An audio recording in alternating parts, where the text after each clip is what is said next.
Orada bir kənd var. Başı qarlı dağların ətəyində.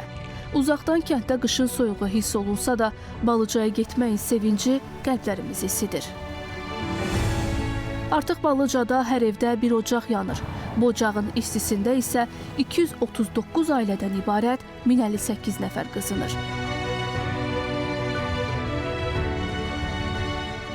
Köçlə yanaşı doğma torpaqlarına qayıdan sakinlərin işlə təmin edilməsi isə qaydışın prioritetlərindəndir.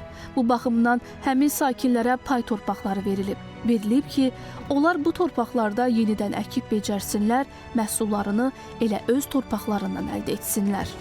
Qayıdışdan sonra bizim burada ilk işimizdir bu. İlk səpin işidir, payız səpini, arpa səpmişik, 30 hektar, 19 nəfərlə kooperativ yaradıb.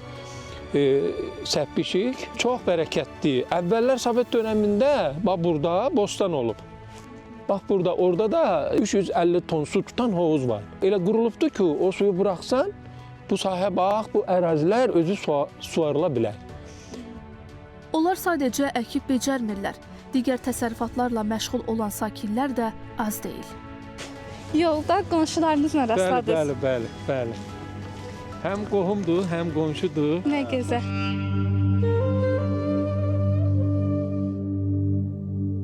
Hoş geldiniz. Keyfiniz, əhvalınız. Sağ olun, sizin sağlığınız, Allah canınızı sağ eləsin. Hoş gelmişsiniz. Hoş gelmişsiniz. Necədir bu qədər vaxtdan sonra öz torpağınıza qayıtmaq necə? Allah, nətər olacaq. Nə qədər burada qoyun var? 50'ye yaxın olar da belə, keçid var, 10 dənə də keçib. Bu insanların illərdir dəyişməyən bir tərəfi də onların qonaqpərvər olmalarıdır. Uzun zaman sonra vətən torpağında qonaq qaralı günlər üçün çox darıxıblar. Gün olsun qonaq olasınız, kəsək də sizlərdir. İnşallah. Sağ olun, Çox sağ olun. Balıcanın zəhmətkeş insanlarının söhbətinə doymaq olmur. Balıca artıq təkcə bir kənd deyil, qaydışın adı, səbrin bəhrəsi, vətənin insanla tamamlandığı yerdir. Ayşən Cümşudova, Bağır Kərimov, Cavid İsmail, ASTV Xəbər.